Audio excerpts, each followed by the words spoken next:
How to log into 192.168.0.1. Router IP address. Step 1.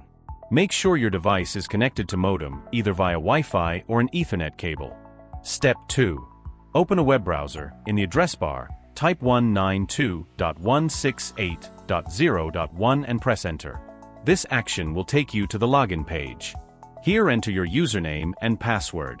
The default login details are usually printed on the backside of your router or in the user manual. Common default username are admin, and password might be admin or password. After entering these credentials, click Login. Once you are logged in, you'll see the router admin dashboard. From here, you can change your Wi-Fi password, check connected devices, update firmware, and more. Troubleshooting tips.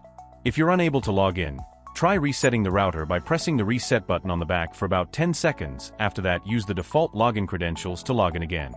And also ensure that you've entered the correct IP address, which is 192.168.0.1. If you found this video helpful, please like, share, and subscribe to support my YouTube channel. Thanks for watching.